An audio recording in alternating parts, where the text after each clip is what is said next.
The rain came down like a punishment. Verity stood in the entrance hall of Ashworth Manor, water streaming from her traveling cloak, pooling on the marble floor she had walked across 1,000 times as the Duchess of Thornhaven. 2 years of marriage. 2 years of learning to love a man who had married her for alliance and stayed for something neither of them had expected. And now, Cassius was looking at her like she was a stranger. "You need to leave," he said. His voice was flat, cold. Nothing like the voice that had whispered her name in the darkness of their bedchamber just 3 weeks ago. Nothing like the man who had traced the curve of her spine and told her she was the only thing in his life that felt real. "I do not understand." She hated how small her voice sounded. "Cassius, please, tell me what I have done. What you have done." He laughed, but there was no warmth in it.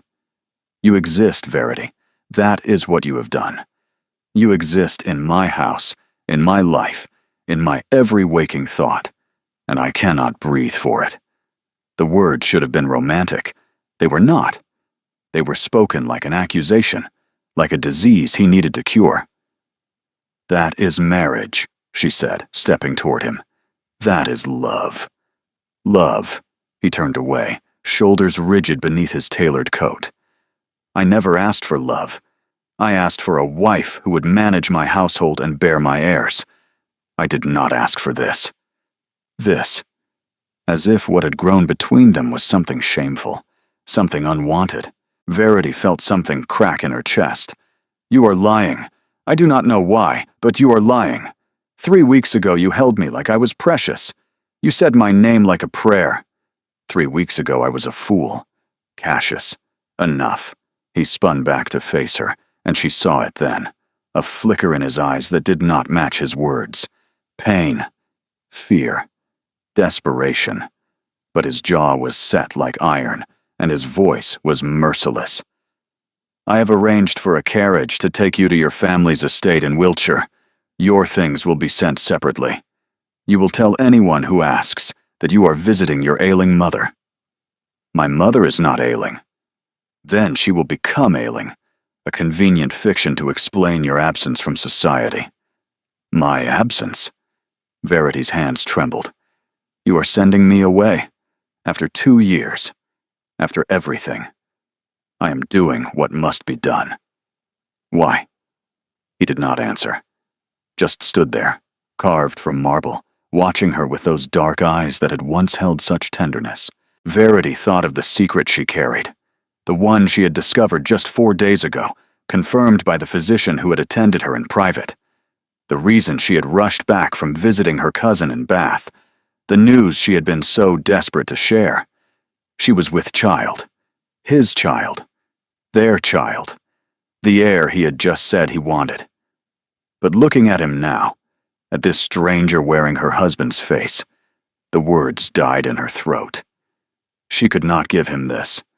Not when he was throwing her away like rubbish. Not when he was looking at her with such deliberate cruelty. If he did not want her, he did not deserve to know. "Very well," she said quietly. A flicker of surprise crossed his expression. Perhaps he had expected her to fight harder. "Good. Let him wonder. Let him question. Let him lie awake at night asking himself why she had surrendered so easily." "The carriage is waiting," he said. "In this storm, the roads are passable. And if they are not? If the carriage overturns? If I am hurt?" For just a moment, one fraction of a heartbeat, his mask slipped. She saw terror in his eyes, real, genuine terror at the thought of her harm. And then it was gone, replaced by that terrible coldness. "You will be fine," he said. "You are always fine. It is one of your most irritating qualities." She laughed. She could not help it. Even now, even as he destroyed everything they had built, he managed to sound like the man she had married. The one who complained about her optimism while secretly basking in it. The one who pretended to be annoyed by her laughter while doing everything in his power to cause it. "Goodbye, Cassius," she said. She did not wait for his response, did not wait for the footman to bring her cloak or the maid to fuss over her wet hair. She simply turned and walked out into the rain, climbed into the waiting carriage, and let the darkness swallow her whole. Only when the carriage jolted forward, only when the lights of Ashworth Manor disappeared behind the sheets of rain, did she let herself break. Her hand pressed against her stomach, still flat, still holding its secret. "I will protect you," she whispered to the life inside her. "Whatever he has done, whatever madness has taken him, I will protect you.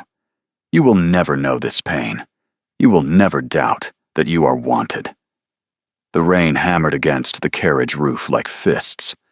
Verity closed her eyes and let herself remember the man Cassius had been before.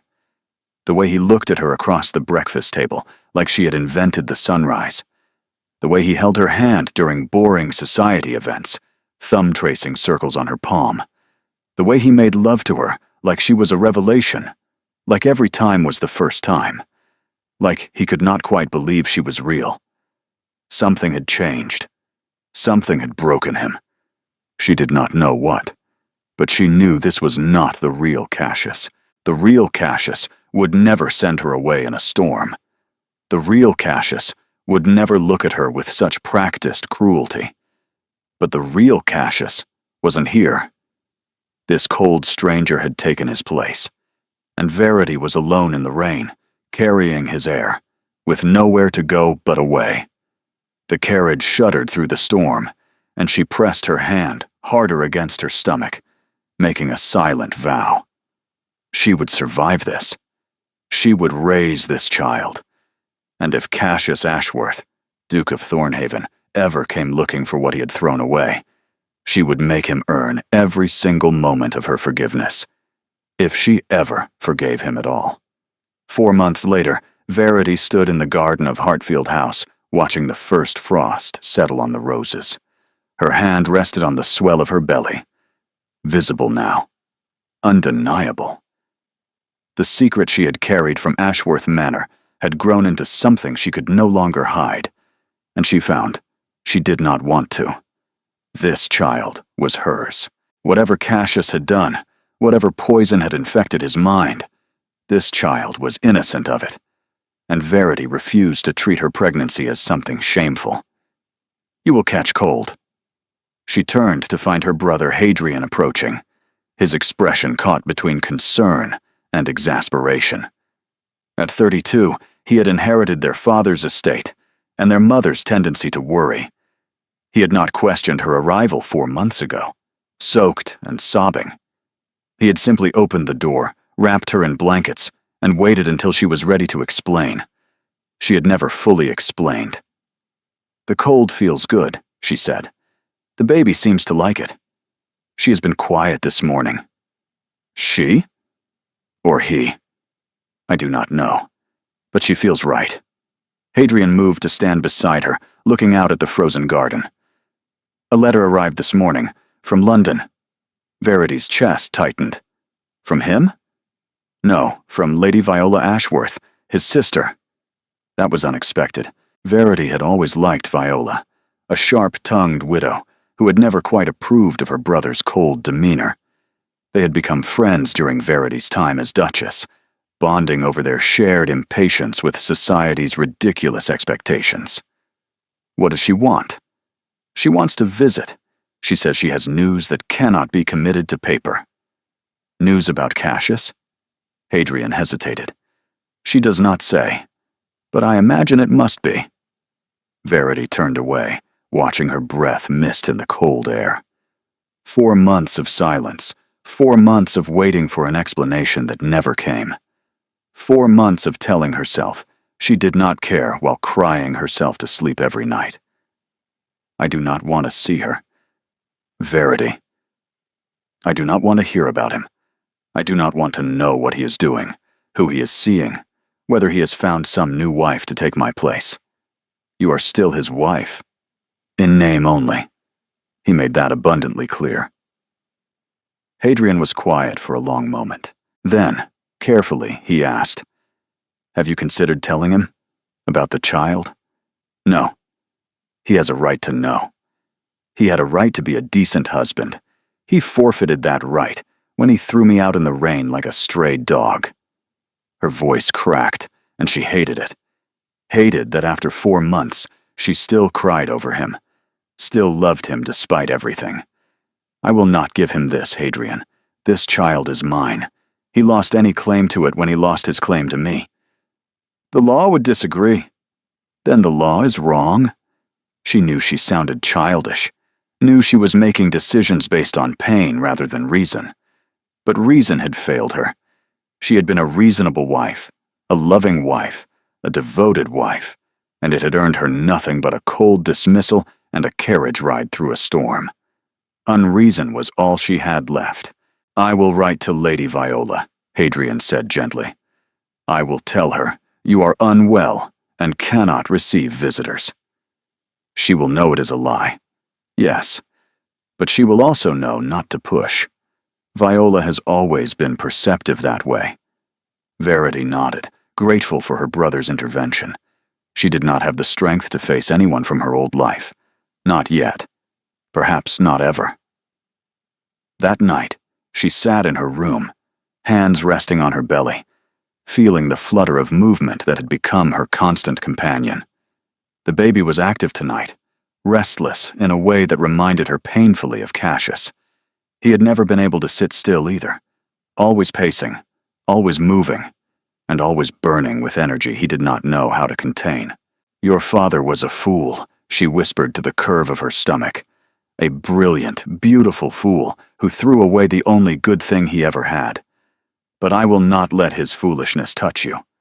I will not let you grow up wondering if you are wanted. I will not let you doubt for a single moment that you are loved. The baby kicked, a sharp flutter against her palm. Verity smiled despite her tears. That is right. We do not need him. We have each other, and that is enough. That will always be enough. But even as she said it, she knew it was a lie. Because somewhere in London, in the house that had been her home, Cassius Ashworth was living his life without her. And she would never stop loving him, no matter how much she wished she could. A knock sounded at her door. Come in. Hadrian entered, his expression strange, troubled in a way she had not seen before. What is it? Another letter arrived, just now, by special courier. From Lady Viola. No. He hesitated, and in that hesitation, Verity felt the ground shift beneath her feet. From the Duke's solicitor. Cassius has initiated legal proceedings. What kind of proceedings? Hadrian's jaw tightened. He wants an annulment, Verity. He's trying to dissolve your marriage entirely. The words hit her like a physical blow. Annulment. Not separation, not informal estrangement, but complete erasure. As if their marriage had never existed. As if she had never been his wife at all. And if the marriage was annulled, what would that make her child? Illegitimate. Stripped of name, title, and inheritance before it was even born. Verity's hand pressed against her stomach, protective, fierce. He cannot do this, she breathed. He is a duke. He can do nearly anything. Not this. Not while I carry his heir. The words were out before she could stop them. Hadrian's eyes widened, understanding dawning. You have to tell him, he said softly. No. Verity, if he knows about the child, he cannot pursue an annulment. The courts would never allow it. If he knows about the child, he will take it from me. Her voice shook. He will claim his heir and leave me with nothing. Is that what you want? Is that the protection you are offering? Hadrian had no answer, and Verity was left standing in the wreckage of her life, carrying a child who might save her or destroy her, with no way to know which until it was too late. She had not always loved him. Verity remembered the first time she had seen Cassius Ashworth, Duke of Thornhaven, at the Whitfield ball 2.5 years ago. He had been standing near the window, surrounded by admirers he seemed determined to ignore, looking as if he would rather be anywhere else on earth. She had thought him arrogant, cold, precisely the sort of man she had no interest in knowing. Then he had noticed her watching and raised one eyebrow in a silent challenge. She had blushed, looked away, and spent the rest of the evening pretending he did not exist. The next morning, he had called on her father. "I wish to court your daughter," he had said, with all the romance of a man ordering breakfast. "Our families would benefit from the alliance, and she seems intelligent enough not to bore me." Her father, ever pragmatic, had been delighted. Verity had been furious. "I will not marry a man who speaks of me like livestock," she had announced at dinner.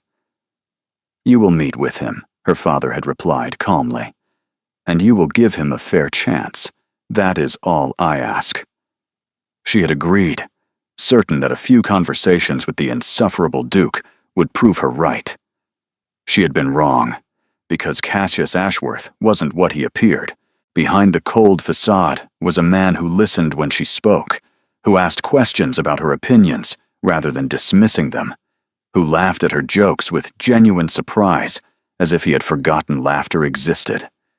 By the end of their first private conversation, she was intrigued. By the end of their third, she was in trouble. "You are not what I expected," she had admitted during a walk through her family's garden. "Neither are you," he had replied, and there was something in his voice that made her pulse quicken. "I expected a simpering society miss who would agree with everything I said. Instead, I find a woman who argues with me about trade policy and tells me my opinions on poetry are, and I quote, tragically uninformed." They are tragically uninformed. You dismissed Wordsworth as sentimental drivel. Because it is sentimental drivel. It is beautiful. It is mawkish nonsense dressed in pretty language. She had stopped walking, turning to face him with her hands on her hips. "And what do you consider good poetry, Your Grace? Dry recitations of military history? Tedious catalogues of classical references?" He had watched her for a long moment. Then, in a low voice, he had said, "I do not read poetry anymore. I stopped when my mother died. She used to read it to me when I was a boy. Wordsworth was her favorite." The admission had cracked something open between them. "I am sorry," Verity had whispered. "I did not know." "No one knows. I do not speak of her." "Then why are you telling me?" He had not answered, just looked at her with those dark eyes, and she had understood that something had shifted, that this was no longer just an alliance, that whatever existed between them was becoming something neither of them had planned. They were married 6 months later. The wedding was grand, the society event of the season. But Verity barely remembered the ceremony. What she remembered was the wedding night, when Cassius had come to her chamber, with terror poorly hidden behind his aristocratic composure. "I have never," he had started, then stopped. "That is to say, I have, but not with someone I cared about," she had offered. "Yes." She had reached for his hand. "Neither have I. We will figure it out together." And they had. Awkwardly at first, then with growing confidence, then with a passion that had surprised them both. Cassius made love like he did everything else, with intensity and focus and a determination to excel. But underneath the skill was something rawer, needier, a desperation to be close to her that he could never quite put into words. For 18 months, they had been happy. Not perfect, not without arguments, but happy in a way that felt solid, real, built to last. Then 6 months ago, something had changed. It started small. Cassius becoming distant at dinner, disappearing for hours without explanation, looking at her with what might have been grief when he thought she was not watching. She had asked what was wrong. He had said nothing. She had pressed. He had deflected. She had begged him to talk to her, to let her help with whatever was troubling him. He had looked at her with such anguish that her heart had nearly stopped. "You cannot help me," he had said. "No one can." After that, the coldness had grown. The man who had held her every night began sleeping in his study. The man who had told her everything began telling her nothing. The man who had loved her, she was certain of this, had loved her deeply, began looking at her like she was already gone. And then came the rain. The rejection. The carriage ride into darkness. Verity still did not understand what had happened, what she had done wrong, what had broken the man she married and replaced him with that cruel stranger. But lying in her childhood bed, hands pressed against the swell of their child, she made herself stop asking. It did not matter why. All that mattered was what came next. "I loved your father," she whispered to the baby. "I loved him with everything I had, and he threw that love away like it meant nothing. I will not make that mistake again. I will not give my heart to someone who does not want it." The baby shifted, a slow, rolling movement that felt like agreement. "We will build a new life," Verity continued. "A life that does not include him. A life where we are happy and whole and complete, without the Duke of Thornhaven and his inexplicable cruelty." She almost believed it. But that night, she dreamed of Cassius as he used to be, laughing in the garden, reading to her by firelight, tracing her face with his fingertips like he was memorizing her features. "I love you," Dream Cassius whispered. "I will always love you." She woke with tears streaming down her face, and she knew, with terrible certainty, that no matter how hard she tried, no matter how many walls she built, she would never stop loving him. Some wounds never healed. Some loves never died. And some secrets, like the child growing in her womb, could not stay hidden forever. The package arrived on a Tuesday. Verity was sitting in the morning room, pretending to read, while actually watching the rain streak down the windows, when Hadrian appeared in the doorway holding a wooden box. "This came for you," he said, his tone careful. "From London." Her heart stopped. From his solicitor? "No, there is no return address, but the seal." He hesitated. "It bears the Thornhaven crest." Verity gazed at the box like it might bite her. 5 months of silence. 5 months of nothing but cold legal documents and threats of annulment. And now this. "Open it," she said. "I cannot." Hadrian set the box on the table and lifted the lid. Inside, nestled in velvet, was a book. Leather-bound, well-worn, clearly old. And beneath it, a single sheet of paper covered in handwriting she knew as well as her own. Her husband's handwriting. "What does it say?" she whispered. Hadrian unfolded the letter, scanned it, and his expression shifted into something she could not read. "He writes that this belonged to his mother. It is her personal copy of Wordsworth's collected poems, the one she used to read to him as a child." Hadrian looked up. "He says he wants you to have it, that you would appreciate it more than he ever could." Verity's hands trembled as she reached for the book.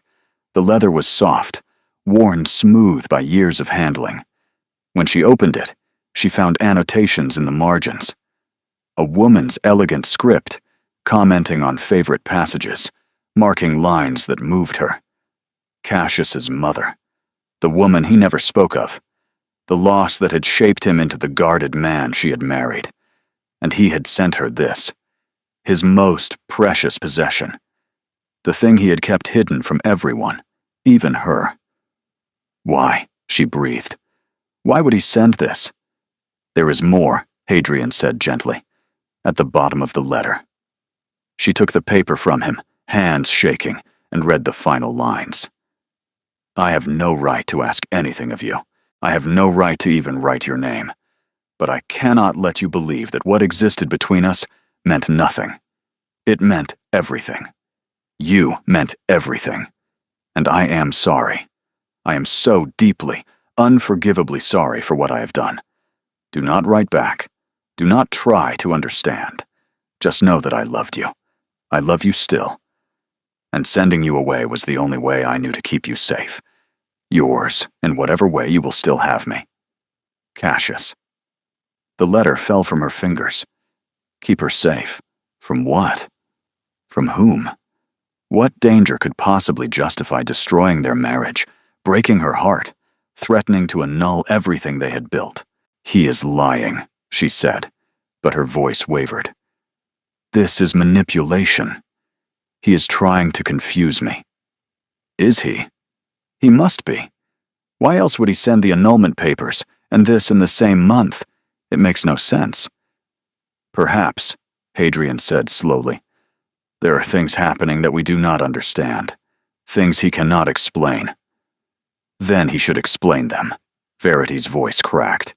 "He should come here and face me and tell me the truth instead of sending cryptic letters and precious books and expecting me to simply forgive him. Would you? Forgive him?" She did not answer. Could not answer. Because the truth was complicated and painful, and she did not want to examine it too closely. That night, she sat in bed with the book of poetry in her lap, reading the annotations Cassius's mother had left behind. Little notes about beauty and loss and the terrible fragility of happiness.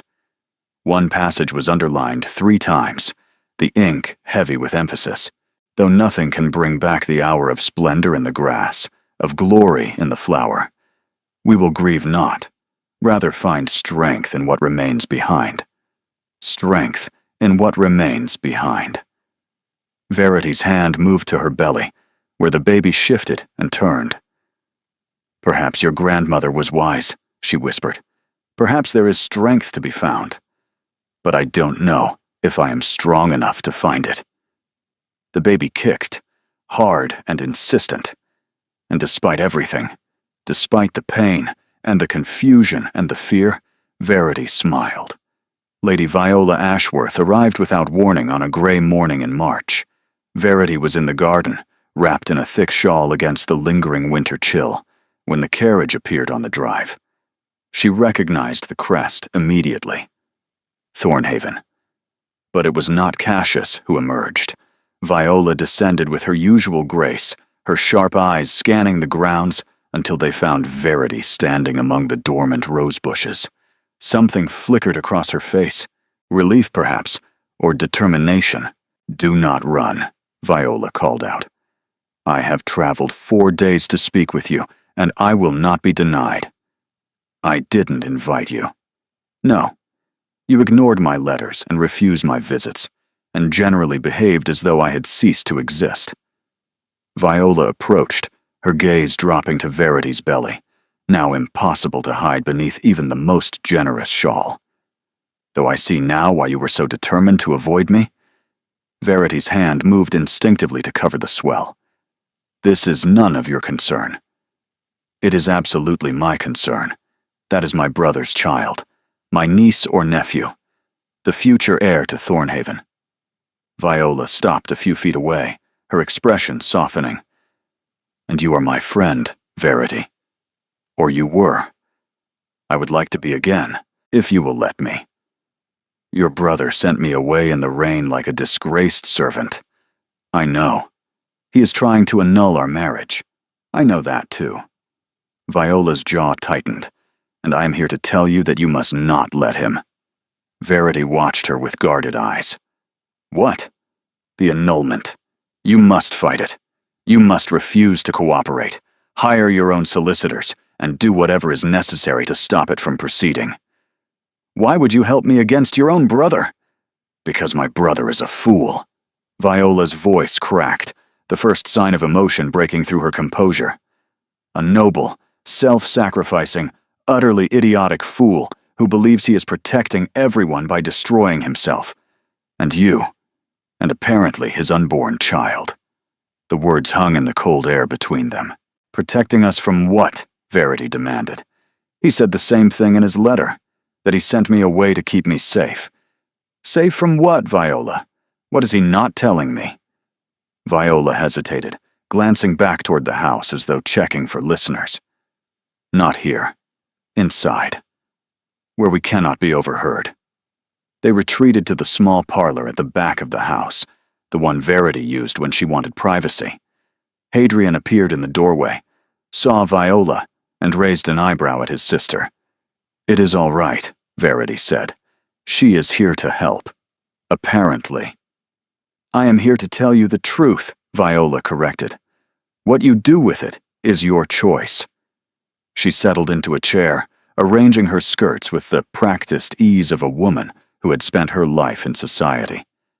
Then she looked up at Verity, with eyes that held too much knowledge. 6 months ago, my brother received a letter. I do not know its exact contents, but I know it came from a man named Radcliffe Crane. The name may mean nothing to you, but it should. Crane was our father's solicitor. He handled all the family's legal matters, including several that were less than legitimate. Less than legitimate? Our father was not a good man, Verity. He was ruthless, manipulative, and entirely without conscience. He built the family fortune through methods that would not survive scrutiny. When he died, we thought his secrets died with him. Viola's voice hardened. We were wrong. Verity's pulse quickened. What does this have to do with Cassius sending me away? Crane has been blackmailing my brother. He possesses documents that could destroy our family. Evidence of our father's crimes that would result in scandal, disgrace, possibly even criminal prosecution.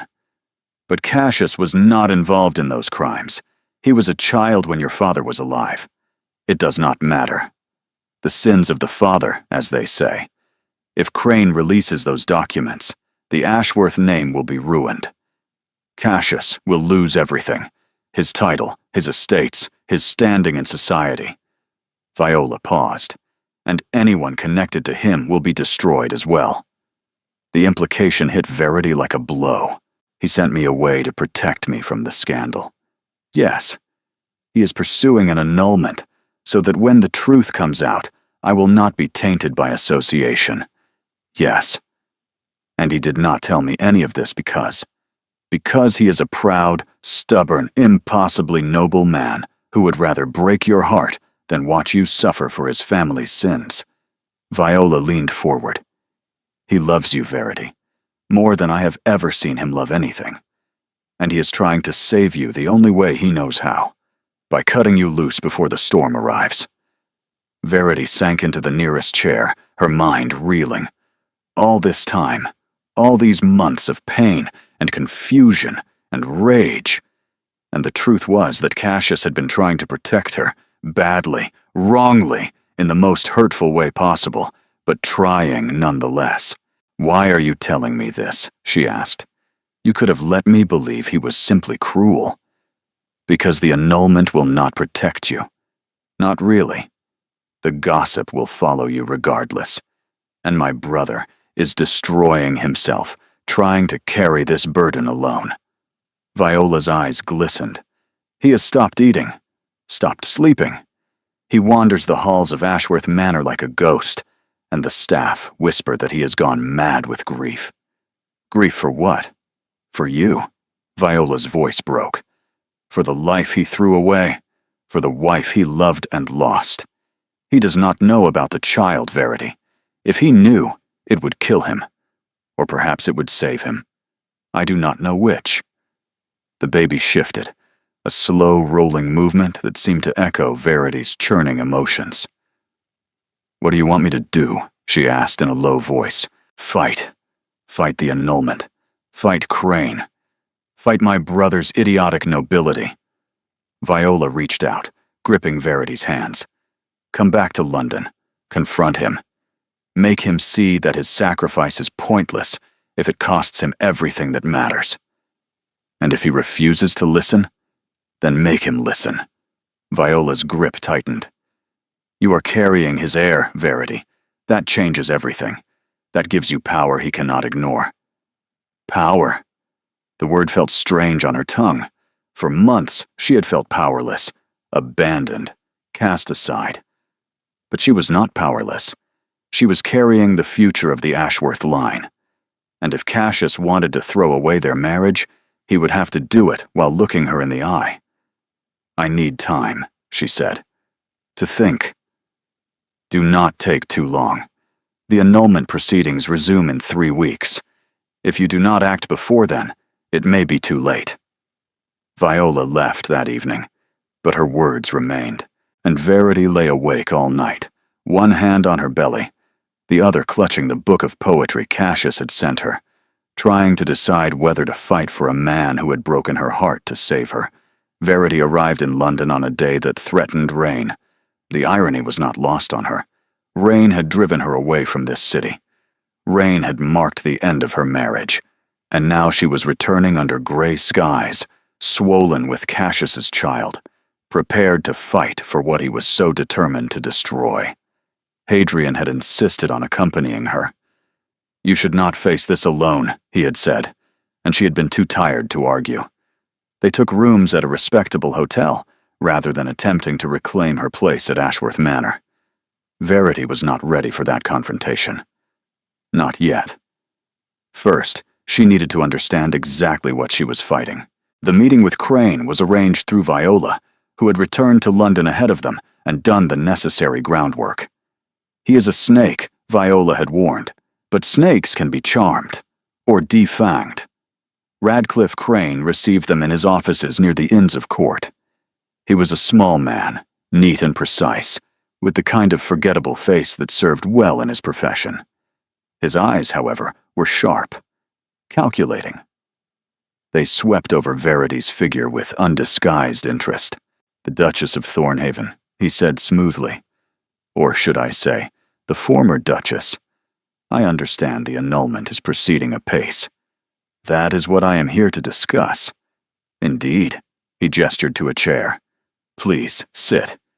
You must be tired. Traveling in your condition cannot be comfortable." She remained standing. "I will not be here long enough to require comfort." A flash of surprise crossed his eyes. "Very well. What is it you wish to discuss?" "The documents you hold over my husband's head. I want to know exactly what they contain. That is confidential information." "Then let me tell you what I already know." Verity stepped closer, and she saw Crane's composure waver slightly. "I know you are blackmailing the Duke. I know you possess evidence of his father's crimes. And I know you have used this leverage to control my husband for the past 6 months. Control is a strong word. What word would you prefer? Manipulate, extort, destroy?" Crane's smile did not reach his eyes. "The Duke and I have an arrangement, one that benefits us both." "It benefits no one but you." Verity's voice hardened. "My husband has destroyed his marriage, abandoned his wife, and is attempting to annul a union that produced an heir, all because you have convinced him there is no other way. There is no other way. The documents I possess would ruin him, would ruin you as well, had you remained connected to his name." "Then release them." Crane blinked. "I beg your pardon?" "Release the documents. Whatever crimes the old Duke committed, my husband was not part of them. He was a child. Society will see that. They will see a man being punished for his father's sins, and they will rally to his defense. You underestimate the cruelty of society, and you underestimate the power of an heir." Verity placed her hand on her belly. "I am carrying the next Duke of Thornhaven. Whatever scandal you think you can create, it will not erase this child's claim. It will not destroy a lineage that stretches back centuries. The Ashworths will survive your petty blackmail. They have survived worse." For the first time, Crane looked uncertain. "The Duke does not know about the child," he said slowly. "No, because I didn't trust him with the knowledge. But I trust him now, and I will tell him everything when I see him tonight." "You think that will change anything?" "I think it will change everything." Verity leaned forward. "Here is what is going to happen, Mr. Crane. You are going to withdraw your demands. You are going to return every document you possess to my husband, and you are going to disappear from our lives entirely. And if I refuse, then I will make it my personal mission to destroy you." Her voice was soft, but it carried the weight of absolute conviction. "I have spent 5 months learning to survive without my husband. I have learned that I am stronger than I ever imagined. And I have learned that a woman with nothing left to lose is the most dangerous creature on earth." She straightened, meeting his eyes without flinching. "You targeted the wrong family, Mr. Crane. The Ashworths may have secrets, but they also have resources. And now they have me." Crane was silent for a long moment. Then, slowly, his composure cracked. "You do not know what you are asking," he said. "The old Duke's crimes were not minor offenses. There was fraud, embezzlement, men who died because of his machinations. None of which my husband was responsible for. But he benefited from it. The fortune he inherited was built on blood. Then he will make amends. He will use that fortune to help those who were harmed. He will build something good from his father's poison." Verity's voice softened. "That is who my husband is, Mr. Crane. He is a man who takes responsibility for things that are not his fault. A man who would rather destroy his own happiness than see others suffer. You have mistaken his nobility for weakness. It is not." The silence stretched. Then Crane laughed, a hollow sound without humor. "You are either very brave or very foolish. I am a wife, I am a mother, and I am done being afraid." She turned and walked out of his office without looking back. In the carriage, Hadrian watched her with something like awe. "That was remarkable," he said quietly. "That was desperation.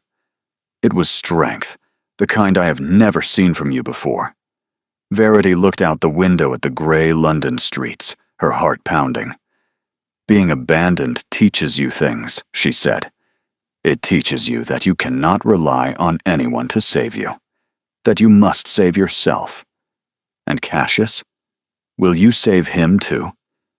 She thought of the man who had sent her away in the rain, the man who had broken her heart to protect her, the man who was even now destroying himself out of misguided love.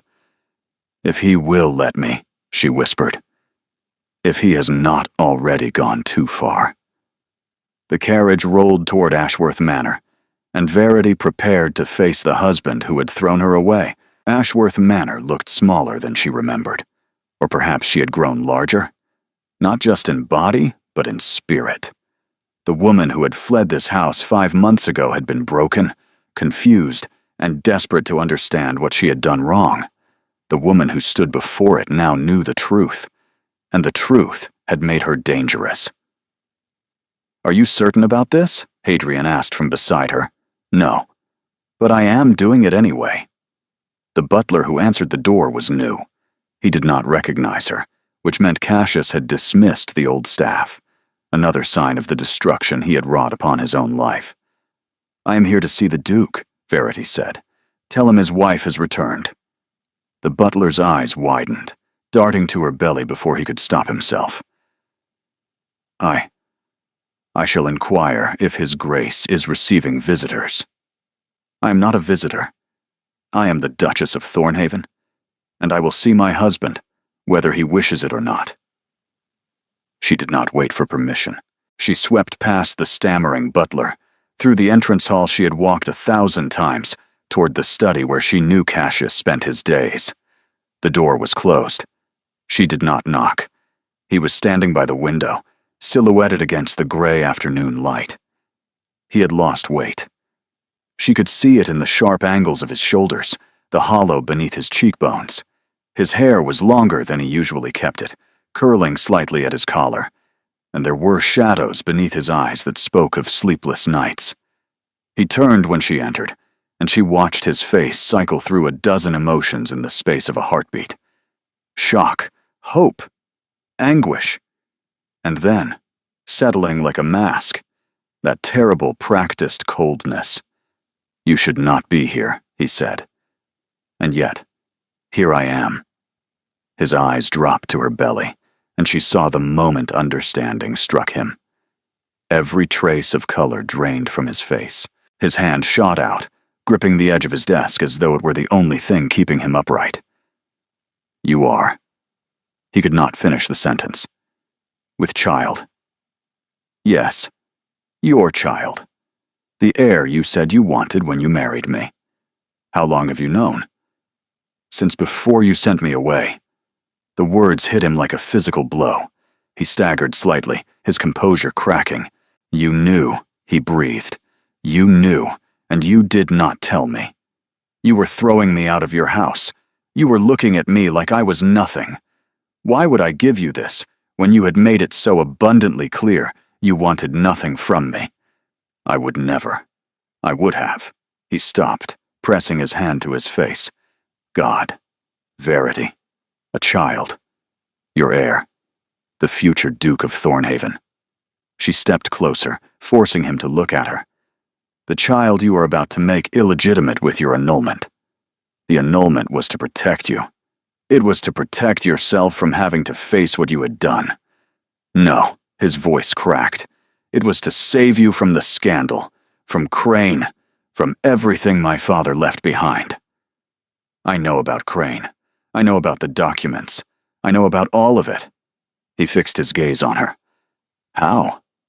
Viola told me, and then I went to see Crane myself. You what?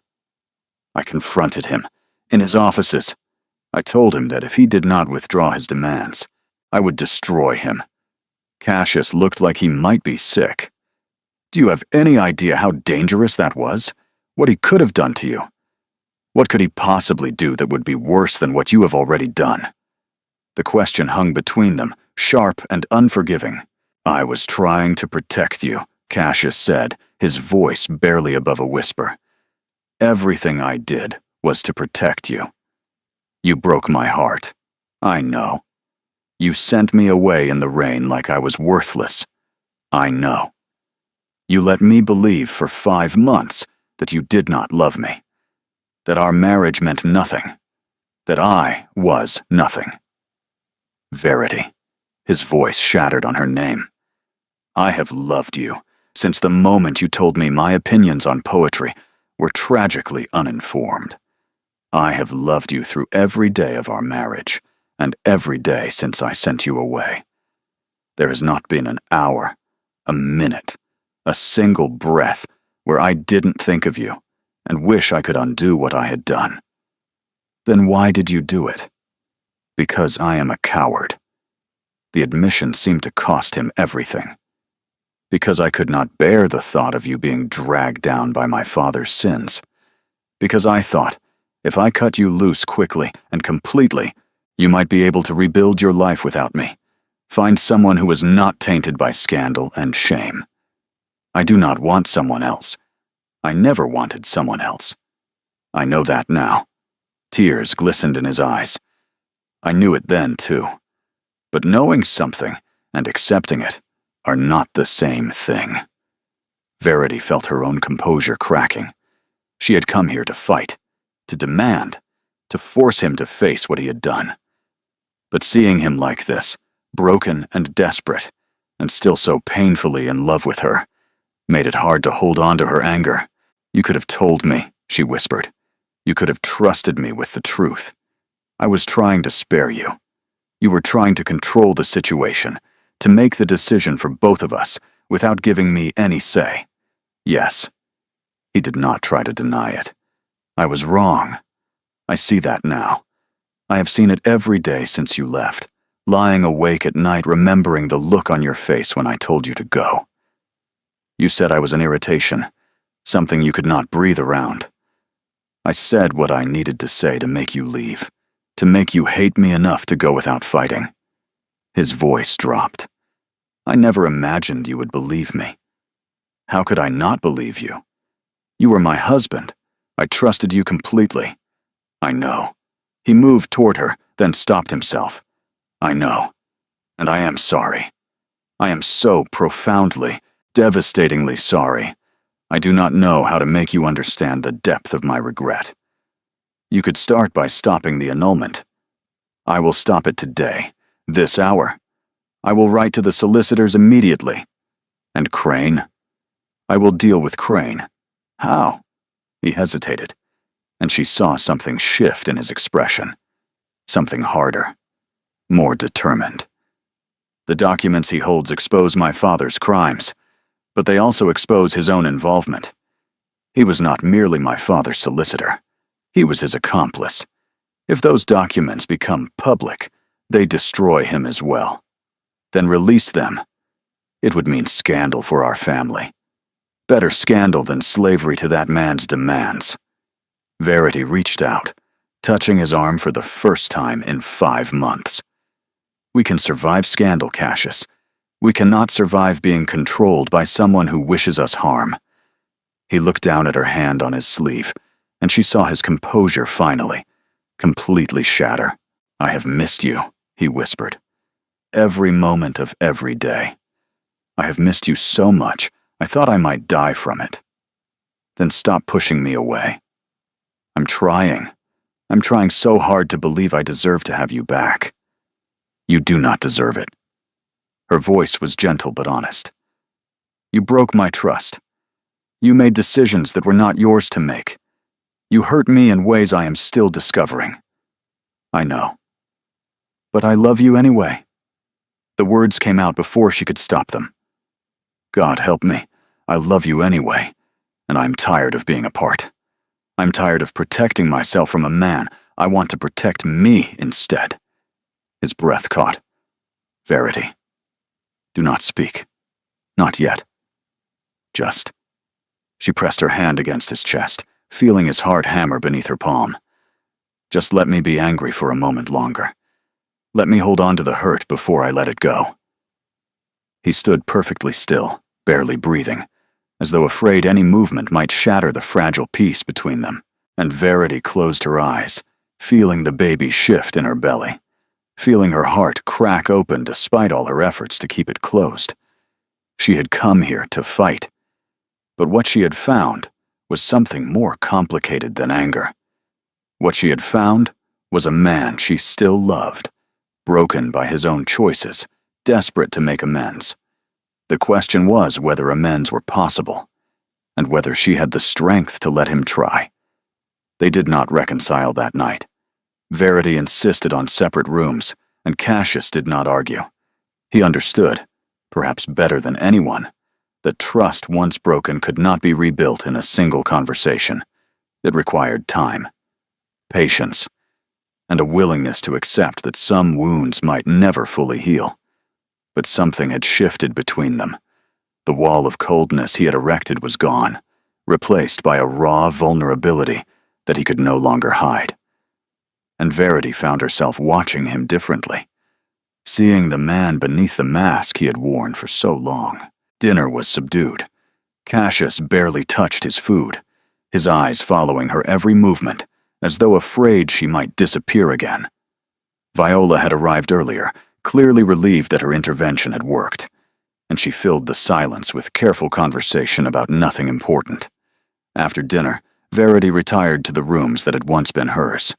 They had not been changed in her absence.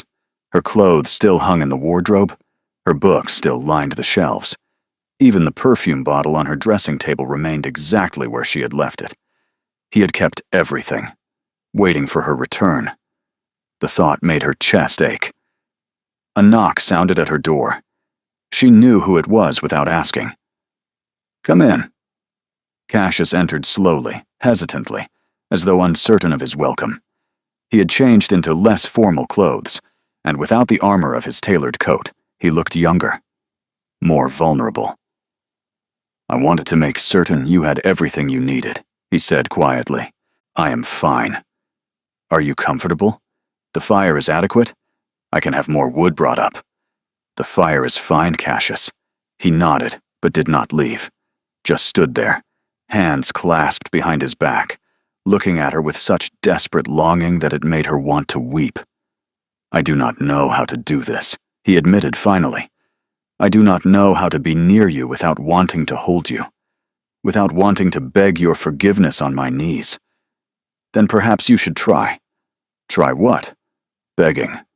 The word hung between them. She had not meant it seriously, but his expression shifted. Without hesitation, he lowered himself to his knees before her. Cassius, I did not mean. I am begging, he said, looking up at her with those dark eyes that had haunted her dreams for 5 months. I am begging you to forgive me. I am begging you to give me another chance. I am begging you to let me spend the rest of my life proving that I am worthy of you. You do not need to. I do. Because words are not enough. Words have failed us. I told you I loved you, and then I sent you away. I told you our marriage meant everything, and then I tried to annul it. My words have been worthless." His voice cracked. "Let me show you instead. Let me prove with actions what I could never prove with words. How? However you want. Whatever you need. I will do anything, Verity. Anything you ask." She looked down at him, this powerful man kneeling at her feet, and felt something crack open in her chest. All the anger, all the hurt, all the carefully constructed walls she had built to protect herself from this exact moment. "Stand up," she whispered. He obeyed, rising slowly, his eyes never leaving her face. "I cannot forgive you yet," she said. "I am not ready. There is too much pain, too much confusion. I need time to understand what happened and why. I will give you all the time you need. But I also cannot keep fighting you. I am tired, Cassius. Tired of being angry. Tired of being alone. Tired of pretending I do not still love you despite everything. You still love me? Did you doubt it?" "I doubted everything, including whether I deserved to breathe the same air as you." She reached up, touching his face for the first time in 5 months. His eyes closed, and she felt him tremble beneath her palm. "You hurt me," she said gently. "More than I have ever been hurt in my life. I know. And I am terrified that if I let you back in, you will hurt me again. I would rather die. That is easy to say. It is the truth." He opened his eyes, and she saw tears streaming down his cheeks. "I have spent 5 months dying, Verity. Dying slowly, painfully, from the knowledge of what I had done. If I ever hurt you again, I would not survive it. Do not make promises you cannot keep." "I am not making promises. I am stating facts." His hand came up to cover hers, pressing it harder against his face. "You are everything to me. You and this child you carry. I would burn the world to the ground to protect you.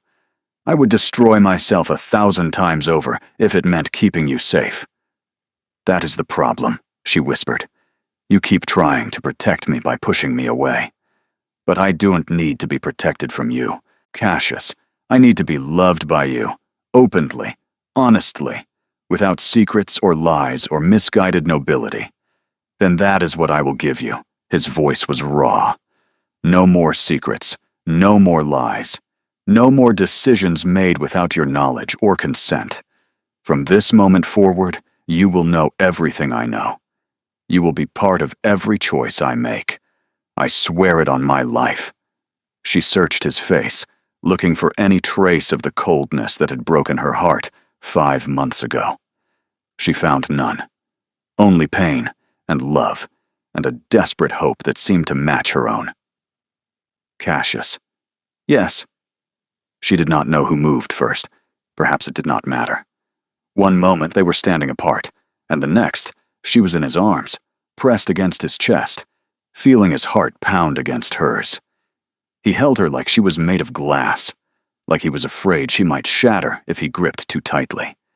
His face buried in her hair, breathing her in, his entire body shaking with the force of his emotion.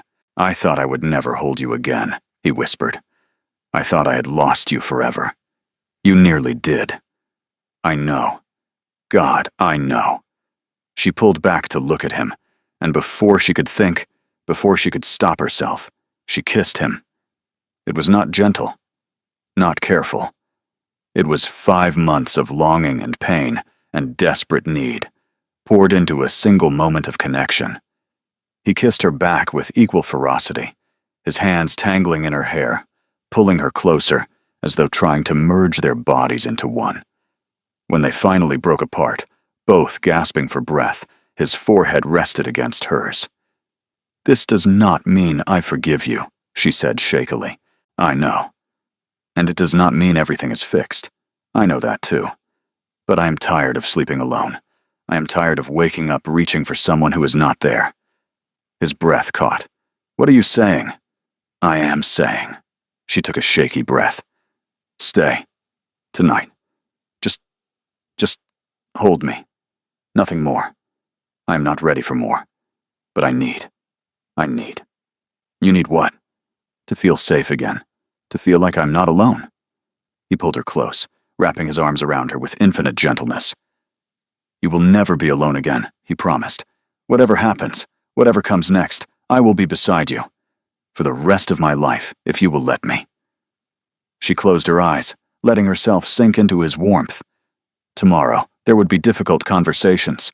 Tomorrow, there would be Crane to deal with, and solicitors to dismiss, and a scandal to weather. Tomorrow, she would have to decide whether she truly believed his promises, or whether she was setting herself up for another heartbreak. But tonight, she was in her husband's arms. Tonight, she was home. And for the first time in 5 months, Verity fell asleep without tears. She woke alone. For a terrible moment, Verity thought she had dreamed it all. The confrontation, the confession, the kiss. But the pillow beside her still held the impression of Cassius's head, and when she pressed her hand against it, she found it still warm. He had been here. He had held her all night. And now he was gone. She found him in his study, standing before the fireplace with a letter in his hand. His expression was grim, and when he looked up at her entrance, she saw something in his eyes that made her stomach clench. What has happened? Crane. He held up the letter. He has decided not to wait for my response. He released the documents this morning. They will be in every newspaper by afternoon. The words hit her like a physical blow. All of them. All of them. My father's crimes laid bare for all of London to see. His jaw tightened. By tomorrow, the Ashworth name will be synonymous with fraud and corruption. And Crane? He has reportedly fled to the continent. He knew the documents implicated him as well, so he decided to destroy me and then vanish before the consequences caught up with him. Verity moved toward him, but he stepped back. The movement was small, almost imperceptible, but she felt it like a door slamming shut. Cassius, you should leave. His voice was flat again, controlled. Take your brother and return to Wiltshire. When the scandal breaks, you need to be as far from me as possible. We discussed this. I am not leaving. That was before, he gestured at the letter, before it became real, before the consequences became inevitable. Verity, you do not understand what is coming. The newspapers will be brutal. Society will turn against us completely. Anyone associated with the Ashworth name will be destroyed. I am your wife. I am already associated with your name. Which is why you need to distance yourself now, while there is still time. No. Verity. I said no. She stepped closer, forcing him to meet her eyes. I did not come back here to run away at the first sign of trouble. I came back to fight. Beside you. As your partner. This is not a fight we can win. Every fight can be won. You taught me that. I taught you nothing. I lied to you. I manipulated you. I broke your trust in ways that can never be repaired. And then you begged my forgiveness. And I chose to give you a chance. Her voice hardened. Do not make me regret that choice by turning back into the cold, distant man who sent me away 5 months ago. He held her gaze, and she saw the war playing out behind his eyes.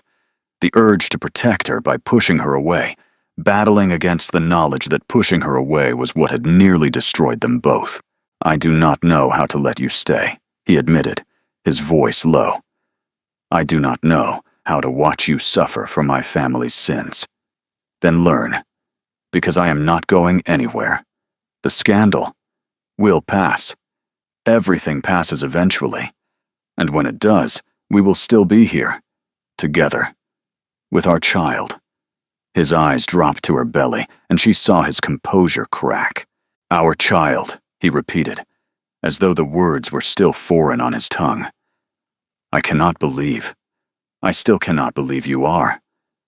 Carrying your heir, yes. And this child deserves to know its father, deserves to grow up in a house where both parents are present, where love is not something hidden or denied or sacrificed for the sake of reputation. What kind of life can I give a child? After this, what kind of legacy? A better one than your father left you. Verity took his hands, feeling them tremble in her grip. You are not him, Cassius. His choices are not your choices. His sins are not your sins. And our child will know that. Will know that their father was a man who made mistakes but owned them, who faced consequences rather than running from them, who chose love over pride. You make it sound simple. It is simple. The hard part is believing we deserve it. He was silent for a long moment. Then, slowly, he lifted her hands to his lips and kissed them. If I fail, he whispered, if I cannot protect you from what is coming, then we will fail together, and we will rebuild together. That is what marriage is, Cassius. Not perfection, not protection. Just two people choosing each other, over and over, no matter what. He closed his eyes, and she saw a tear slip down his cheek. I do not deserve you. Perhaps not. But you have me anyway. When he opened his eyes again, something had shifted. The fear was still there, the grief, the guilt. But beneath it all, she saw something else. Hope. Fragile, uncertain, but present. The newspapers will publish this afternoon, he murmured. By tonight, we will be the most notorious family in London. Then we'd better eat a good breakfast. Notoriety requires energy. He laughed. Actually laughed. A broken, disbelieving sound, but a laugh nonetheless. You are impossible, he said. You love it. I love you. He pulled her close, wrapping his arms around her. God help me. I love you more than I knew it was possible to love anyone. Then stop trying to send me away. Stop trying to protect me from yourself. Just be here. With me. For whatever comes next. I will try. Do not try. Succeed. He held her tighter, and she felt his heartbeat slow. Felt the tension drain from his shoulders. The storm was coming. The scandal would break. Everything they had known was about to change. But they would face it together. And that, Verity realized, was the only thing that truly mattered. The scandal was worse than either of them had imagined. By evening, their names were on every tongue in London. The newspapers had printed lurid headlines about the old Duke's crimes, embellished with speculation about what the current Duke must have known. Invitations were withdrawn. Friends stopped calling. Even the servants looked at them with a mixture of pity and suspicion. Cassius withdrew into himself in the days that followed, not with coldness, but with a kind of grim determination. He spent hours with solicitors, trying to contain the damage, while Verity managed the household and pretended not to notice the whispers that followed her whenever she ventured out. A week after the scandal broke, a visitor arrived. Verity was in the morning room when the butler announced him, a name she did not recognize, Mr. Edwin Huxley, requesting an audience with the Duke and Duchess together. Together? She repeated. Who is he? He did not say, Your Grace, only that his business concerns you both. Cassius appeared behind the butler, his expression guarded. I know the name. Huxley was one of the men my father defrauded. I have been trying to contact him for days. They received him in the study. Edwin Huxley was an older man, perhaps 60, with the weathered face of someone who had known hardship. His clothes were respectable but worn. His eyes held a sharpness that spoke of intelligence and experience. Thank you for seeing me, he said, his voice rough. I know this is not an easy time. You have come to make demands, Cassius said flatly. I understand. My father's crimes cost you dearly. I am prepared to make restitution. You misunderstand me, Your Grace. Huxley settled into a chair, his expression thoughtful. I have not come to make demands. I have come to offer testimony. Testimony? I was one of your father's victims, yes. He defrauded me of my life savings, destroyed my business, and left my family destitute for years. But I was also watching, Your Grace. I know what your father did, and I know what you have done since inheriting his title." Cassius stiffened. "And what have I done? You have quietly repaid every family your father harmed. You have funded orphanages, hospitals, schools. You have used your fortune not for personal gain, but to repair the damage your father caused." Huxley's eyes held a calm respect. "You are not your father, Your Grace, and I am prepared to tell the world so." Verity's breath caught. "You would speak publicly, in support of my husband?" "I would. And I am not alone. There are others, dozens of us, who have benefited from the Duke's generosity over the past 5 years. We have been talking since the scandal broke, trying to decide what to do. Today, we made our decision." "What decision?" Cassius asked, his voice strained. "We are going to the newspapers, all of us. We are going to tell them the truth about the current Duke of Thornhaven, that he is nothing like his father, that he has spent years trying to atone for crimes he did not commit, that he is a man of honor and integrity and compassion." Silence fell over the study. Verity watched her husband's face as the words sank in. She saw disbelief give way to hope, then to something deeper. Something she had not seen in him for months. Gratitude. "Why?" Cassius whispered. "Why would you do this for me?" "Because it is the truth, and because good men should not be destroyed for the sins of their fathers." Huxley rose, extending his hand. "You gave my family a second chance, Your Grace. Let us give you one in return." Cassius shook his hand, and Verity saw tears glittering in his eyes. After Huxley left, she found her husband standing by the window, watching the garden where winter was slowly giving way to spring. "You never told me," she said quietly, "about the repayments, the charities, the families you helped. It wasn't something to boast about. It wasn't boasting. It was hiding. Another secret you kept from me." He turned to face her, and his expression was raw. "I was ashamed of my father's legacy, of the fortune I inherited. I wanted to fix it quietly, without drawing attention, without letting anyone know that you were good. I did not feel good. I felt responsible. There is a difference." She moved toward him, taking his hands.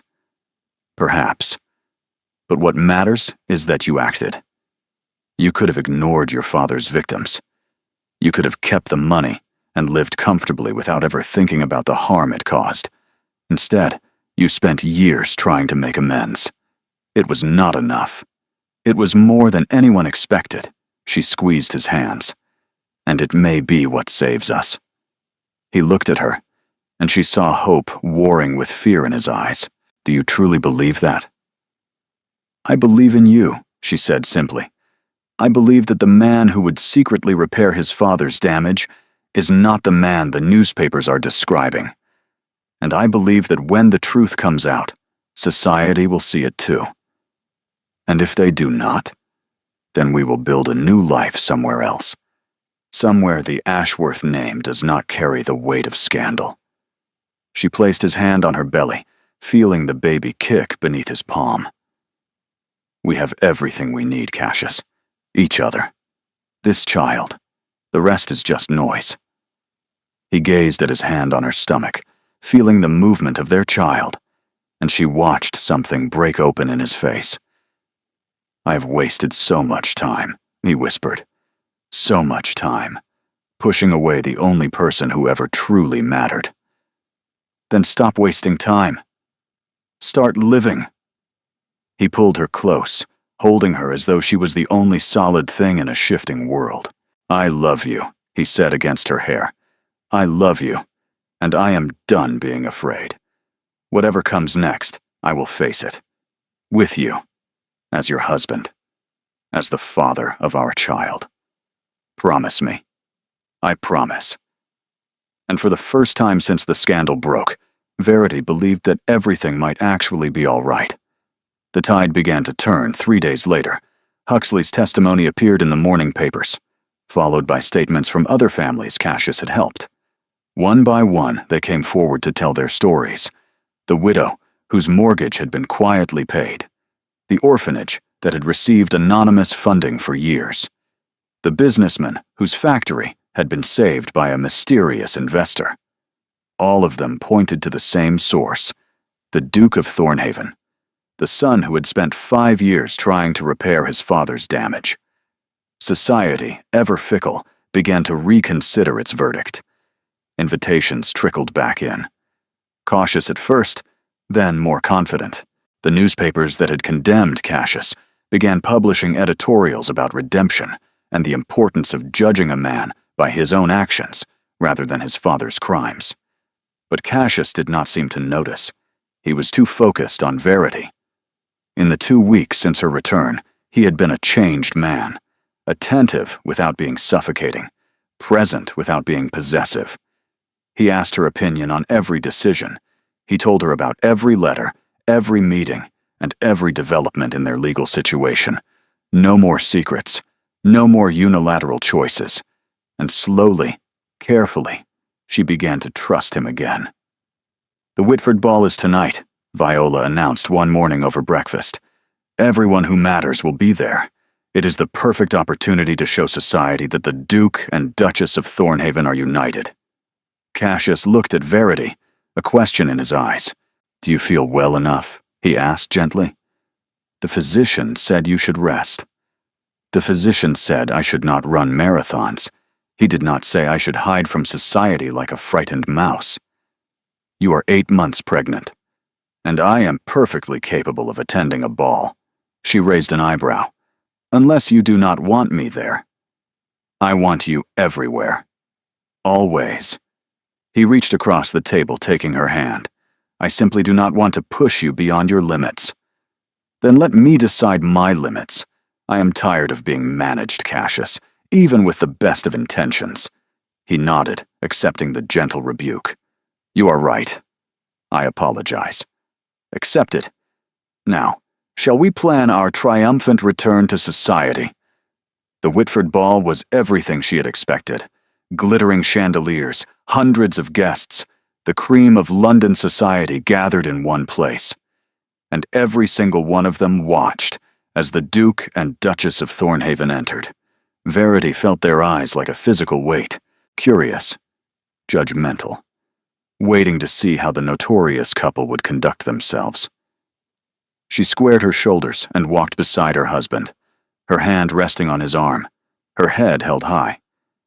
They had barely made it 10 steps before Lady Pemberton herself approached them.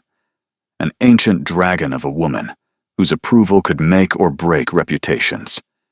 "Your Grace," Lady Pemberton said, looking Cassius up and down, "you have caused quite a stir." "I apologize for any disruption, my lady." "Do not apologize." Her eyes narrowed. "The truth about your father was long overdue. What matters is what you have done since. And from what I hear, you have done quite a lot. I have tried. Trying is more than most men manage." Her gaze shifted to Verity, taking in her pregnant figure with a knowing look. "And you, Duchess, standing by your husband through scandal. That takes courage." "Or stubbornness," Verity replied. Lady Pemberton laughed, a sharp sound that drew attention from across the room. "I like you. Both of you. You have spine. Society could use more of that." She swept away, and in her wake, the tension in the room shifted. If Lady Pemberton approved, others would follow. It was the way of their world. Cassius turned to Verity, something like wonder in his eyes. "You are magnificent," he murmured. "I am exhausted, but I refuse to let them see it." "Then let me help." He guided her toward a quiet alcove, away from the crush of guests. "Sit here. Rest. I will bring you something to drink. You cannot fetch drinks like a servant. I can do whatever I please. I am a duke." She laughed despite herself. "A scandalous duke. The best kind." He pressed a kiss to her forehead. "Stay here. I will return in a moment." She watched him navigate through the crowd, accepting greetings and well wishes with a grace she had always admired. He was in his element here, despite the scandal, born to this world, comfortable in its rituals, able to play its games better than anyone. But he had chosen her, over duty, over reputation, over everything society expected of him. He had chosen her. A commotion near the entrance drew her attention, voices raised in argument. She could not see what was happening, but she saw Cassius's expression change, saw him push through the crowd toward the disturbance, and then she heard the voice. Radcliffe Crane. Her blood went cold. She moved without thinking, pushing through the guests, ignoring the protests and gasps as she shouldered past. By the time she reached the entrance hall, Cassius was standing face to face with Crane, his expression murderous. "You should not have come here," Cassius said, his voice deadly calm. "I had no choice." Crane looked disheveled, desperate, nothing like the composed man Verity had confronted in his offices. "The authorities are looking for me. I need money, enough to disappear properly. You destroyed my family's name, and now you expect me to help you escape. I expect you to protect yourself." Crane's eyes darted around the room, taking in the watching crowd. "Because I still have documents, Your Grace. Documents I did not release. Documents that could destroy you personally, not just your father's memory." "You are lying." "Am I?" Crane's smile was vicious. "Ask your wife. Ask her what I told her when she visited my offices. Ask her about the things your father did that even she does not know about." Cassius turned to look at Verity, and she saw the question in his eyes. "He is bluffing," she said, moving to stand beside her husband. "He told me nothing that you have not already confessed." "Then you did not listen carefully enough." Crane reached into his coat. Several things happened at once. Cassius stepped in front of Verity, shielding her with his body. Guards moved toward Crane from multiple directions, and Crane's hand emerged, holding not a weapon, but a sheaf of papers. "These are the real documents," Crane said wildly. "The ones that prove your father murdered his first wife. Your mother, Your Grace. He killed her to marry his mistress and claim her dowry." The words fell like stones into a frozen pond. Cassius went completely still. "You are lying," he whispered. "I have proof. Witness statements. Medical records. Everything your father tried to destroy." Crane waved the papers. "Give me what I want, and they stay buried. Refuse, and the world learns that the Duke of Thornhaven is the son of a murderer." Verity's hand found Cassius's, gripping it tight. "It does not matter," she said, loud enough for everyone to hear. "Whatever his father did, Cassius is not responsible. He was a child when his mother died. He's innocent of any crime." "Innocent?" Crane laughed. "He inherited a fortune built on blood. He has benefited from murder his entire life. And he has spent that entire life trying to make amends." Verity's voice rang through the silent hall. "He has given away more than he has kept. He has helped hundreds of families. He has proven over and over that he is nothing like his father." Pretty words, but they will not save him from the truth. The truth is that you are a desperate man making desperate threats. Verity stepped forward, putting herself between Crane and her husband. The truth is that you have nothing. Because even if those documents are real, even if the old Duke was guilty of every crime you claim, it changes nothing about who Cassius is now. She turned to face the watching crowd. "This is my husband, the father of my child, a man who has made mistakes and owned them, a man who has been tested by scandal and emerged stronger. I am proud to stand beside him. I will always be proud to stand beside him. And anyone who cannot see his worth does not deserve to know him." Silence. Then, slowly, Lady Pemberton began to clap. Others joined her. The applause spread through the hall like wildfire, growing louder and more enthusiastic until it drowned out Crane's sputtering protests. Guards seized him. The documents were confiscated. And Cassius stood in the middle of the chaos, watching Verity like she had hung the moon. "You defended me," he whispered. "Of course I did. You are mine." He pulled her into his arms, right there in front of everyone, and kissed her with such fierce tenderness that the applause turned to cheers. And Verity knew, finally, that everything was going to be all right. Their daughter was born on a rainy afternoon in April. Verity lay in the great bed at Ashworth Manor, exhausted but triumphant, watching Cassius hold their child for the first time.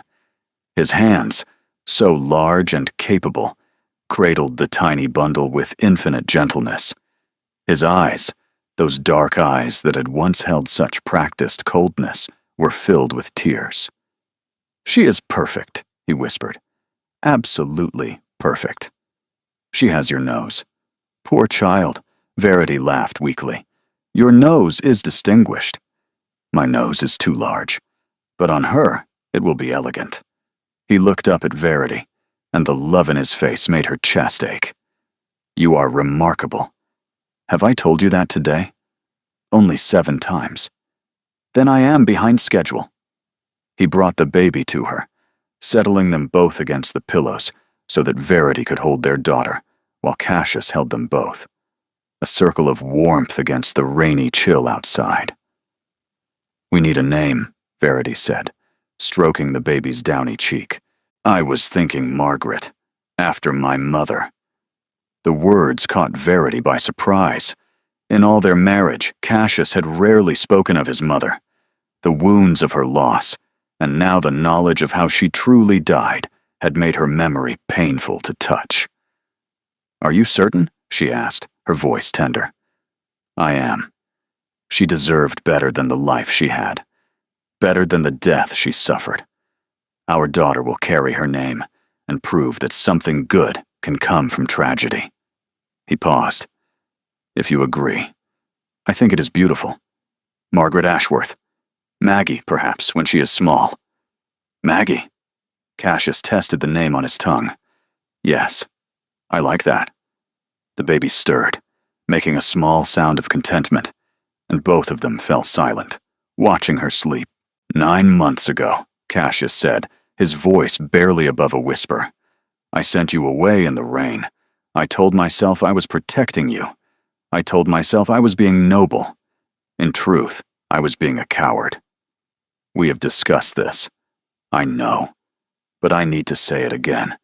Because looking at you now, holding our daughter, I cannot believe how close I came to losing everything that matters." Verity reached up, touching his face. "But you didn't lose it. We are here. Together. Despite everything. Because of you. Because you refused to give up on me, even when I had given up on myself." He turned his head, pressing a kiss to her palm. "I do not deserve you, Verity. I never have. But I will spend the rest of my life trying to be worthy of the gift you have given me. You are already worthy. You always were. You just needed to believe it." He smiled, that rare, genuine smile that transformed his entire face. "You have taught me that, among many other things. Such as? That love is not weakness, that asking for help is not failure, that a wife who argues about poetry is far more interesting than one who agrees with everything." His smile widened. "That Wordsworth is not, in fact, sentimental drivel. You have come a long way. I have had an excellent teacher." Outside, the rain continued to fall. But inside the warm bedchamber, surrounded by firelight and love, it sounded different than it had 9 months ago. Not like punishment, not like ending, like beginning. "Do you remember what you said to me?" Verity asked. "That night when you sent me away?" "I remember every word. They haunt me. You said you could not breathe for thinking of me, that I existed in your every waking thought." She looked up at him. "I hated you for those words. They sounded like an accusation. They were, at the time." He was quiet for a moment. but they were also the truth. I was drowning in my feelings for you, and I did not know how to survive it. Sending you away seemed like the only way to catch my breath. And did it work? No. I stopped breathing entirely. His arms tightened around her. Until you came back. Until you stood in my study with our child in your belly and demanded that I fight for you. That was when I started breathing again. Verity leaned into him, feeling the steady beat of his heart against her back. "No more sending me away," she said softly. "Never. Not for any reason. No more making decisions without me. We decide everything together, always. And no more pretending you do not need me. I need you." His voice cracked slightly. "More than air. More than light. More than anything I have ever needed in my life." Baby Margaret stirred again, and Verity looked down at the tiny face that combined the best of both of them. Dark eyes like her father, a stubborn set to her chin that was pure Verity. "She will be a terror," Cassius observed fondly. "She will be magnificent." "Both. Definitely both." Verity laughed, and the sound filled the room, warm and bright against the gray rain outside. 9 months ago, she had stood in this house, soaked and heartbroken, watching her husband tell her to leave. She had climbed into a carriage in the rain, carrying a secret she was too wounded to share, believing her marriage was over. Now she lay in their bed, holding their daughter, wrapped in her husband's arms. The scandal had passed. Society had accepted them. Crane was in prison awaiting trial, and the future stretched ahead of them, full of possibility. "Cassius? Yes? I love you." He pressed a kiss to her hair. "I love you too. More than I have words to express. More than I will ever be able to prove, though I intend to spend the rest of my life trying." The rain fell gently against the windows, and Verity smiled. Some storms destroyed, but some storms cleansed. Some storms washed away the old and made room for the new. She had been sent away in the rain, carrying his air, believing all was lost. Now she was home, safe, loved. And the rain that had once felt like an ending had become something else entirely. A beginning. Their beginning. Together. Thank you for staying with Verity and Cassius until the very end. Their story began with a storm that seemed to destroy everything. But in truth, that storm was the beginning of something new, something stronger, something real. If you are not subscribed yet, hit that subscribe button and ring the bell, because there are more stories waiting. More impossible loves, more second chances, more moments that remind us why we believe in happily ever after. Thank you for being here. You are the reason these stories exist.